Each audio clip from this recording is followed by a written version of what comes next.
Hello, everyone, and welcome back to another episode of TekXpresso, where we serve up quick, insightful, and engaging tech bites for busy minds. I'm your host, Veer Varma, and today I'm joined by a very special guest, Dr. Tammi Redd. Dr. Redd is the Endowed Professor of Entrepreneurship and Social Innovation at Wheaton College, Massachusetts. She brings a wealth of knowledge in business, entrepreneurship, and innovation, helping shape the next generation of creative thinkers and problem solvers.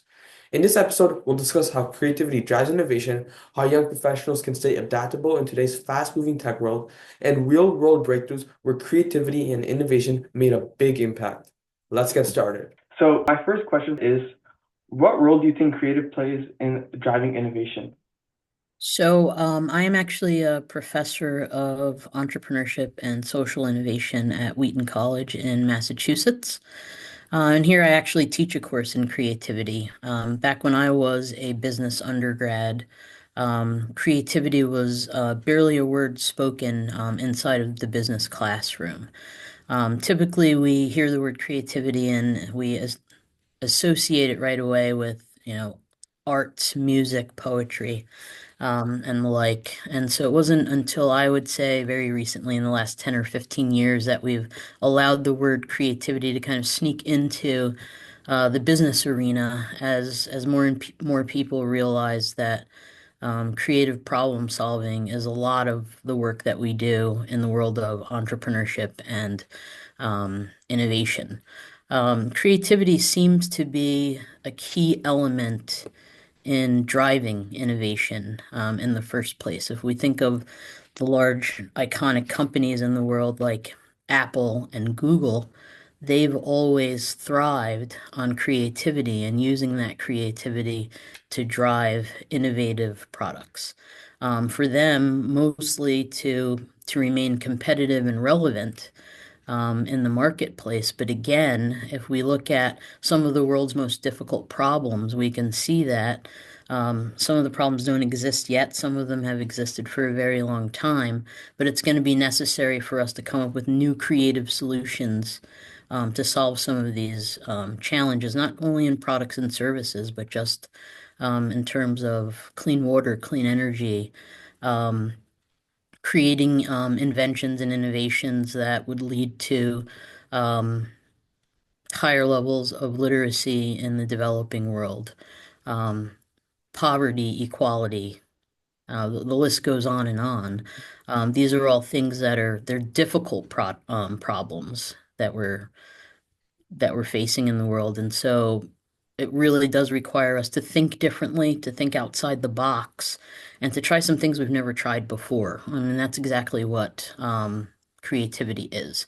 It really is an important aspect of problem solving. And so now, what we see is that creativity courses are being offered outside of the arts to give students, particularly in the business world, an opportunity to um, learn and develop and practice that skill. Creativity is something that some people are not comfortable with. It's very easy for people to say, I'm not a creative person. I can't come up with creative ideas, or I have no ideas at all. And it actually turns out that, like anything else, it's something that if practiced often, and given the opportunity to do something like come up with a creative solution to a problem, it seems that people get better at it and they realize that they actually do have valuable ideas, and some of these ideas can change the world. Yeah, absolutely. That's a great point, man. Yeah, I completely agree. From like what I've seen so far, it feels like creativity isn't just like about thinking outside the box, but like also looking at challenges in a different way from different perspectives.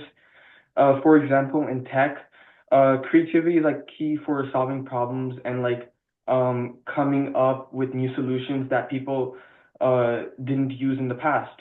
And it's always just like to like stay curious and like open new ideas.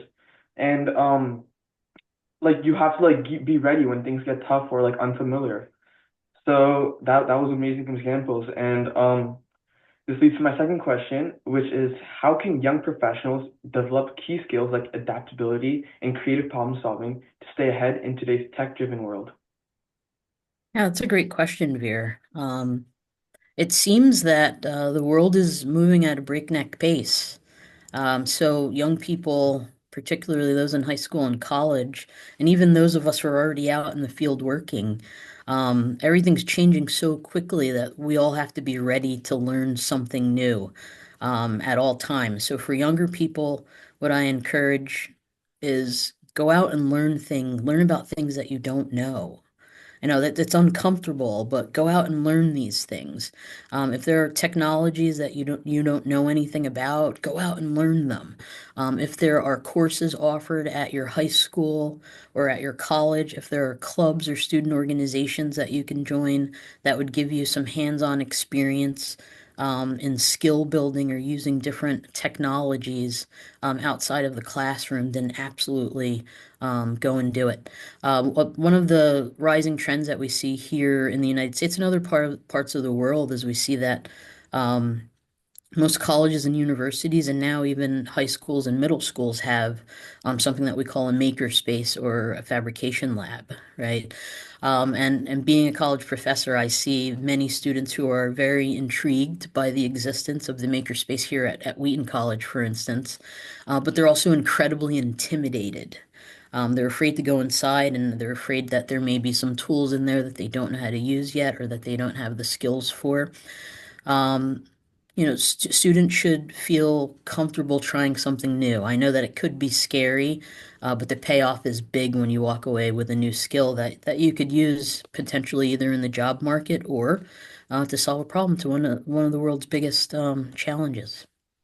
Yes, absolutely. That's really insightful. I do believe that adaptability is crucial and you need to be able to adapt in today's world, especially since technology is evolving all the time and it's going really fast. And for young professionals, for young teens who are graduating college, high school, it's important to take on new challenges, even when you're in high school or middle school, and try different like approaches. And you have to also like learn from your failures. You can't like always be succeeding. At some point, um, you will have to go down and like understand how it feels like, and then you will rise and you'll succeed. And that's really good examples. And I really like what your college is doing. That must be a good experience for your students.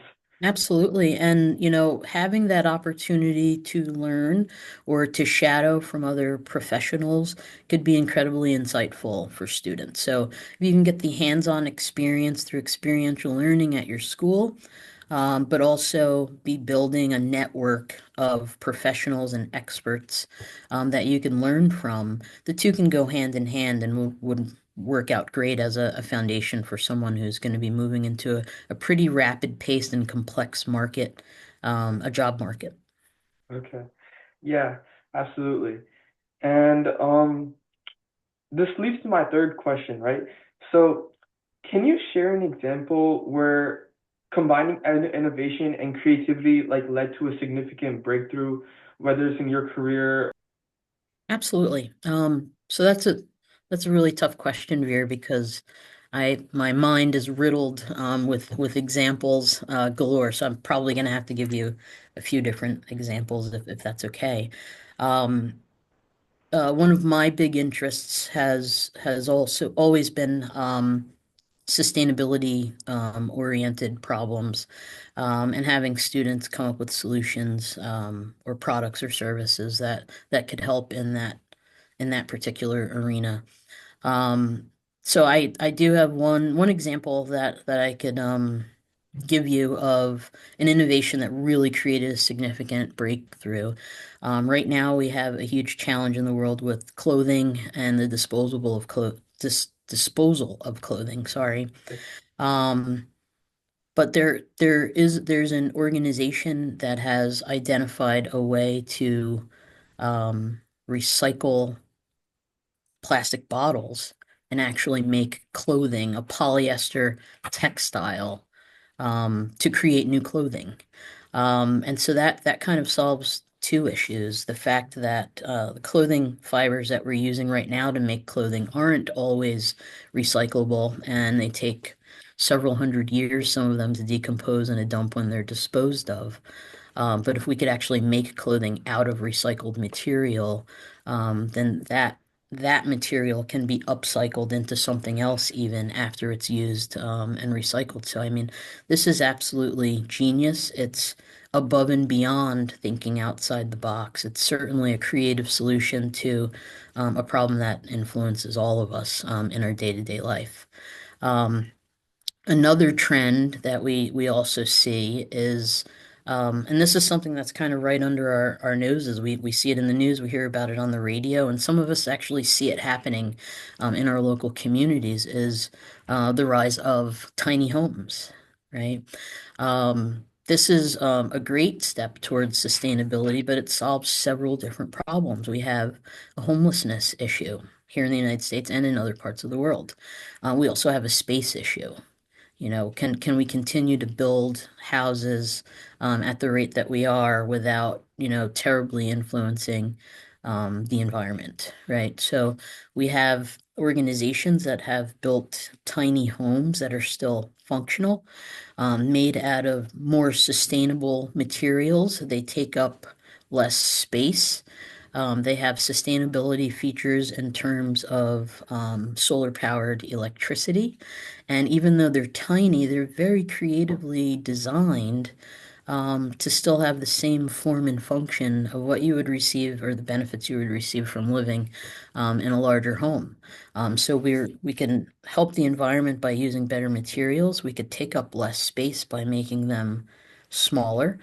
We can give populations like homeless people or the veterans a place to live um, that's respectable and safe.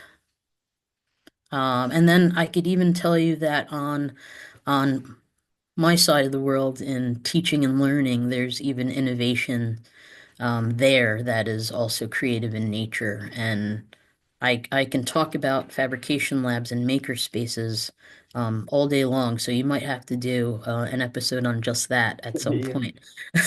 But what we've found is I think the push towards STEM education, science and technology being brought together in the classroom is something we've pushed for many years. But I think with the addition of maker spaces and fabrication academies, it has allowed us to adapt the way that we teach. And not only is it more interesting, I think that the outcomes in general are more valuable, not only to students, but to society.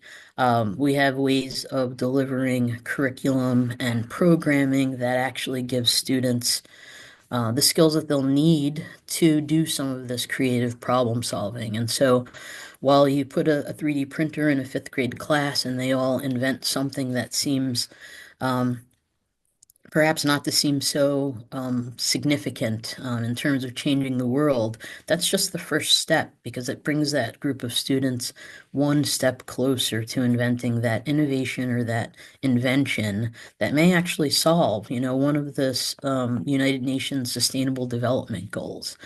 So it's very, very exciting. It's education in a way that we haven't always presented it. But it's hands-on and it's experiential, and it allows students to problem solve, design, and also flex their creativity muscles along the way. Yeah, absolutely. Those are amazing examples, and I really enjoyed your second example on like the small homes, and especially like the second example shows how like if you think creatively can lead to huge changes, which are like homelessness and space are huge major factors which are playing a big role in problems in today's times. And whether it's sustainability, business, or technology, these are leading to huge solutions which could really change the world in a huge positive way. And thank you very much for those examples, and that will lead to the end of our discussion. And thank you very much for joining us today. Your insights in creativity, innovation, and developing new skills were really are good, and I it definitely like was something valuable to me today, which I learned, and I'm pretty sure for our viewers today as well. So thank you very much for joining. Well, thank you for having me on your podcast, Veer. This was actually a great experience for me. I've enjoyed your last couple of episodes, and I look forward to seeing more. I think that the work that you're doing is really important, and I hope that your student peers will learn from your example. Yes, absolutely. Thank you. Thank you.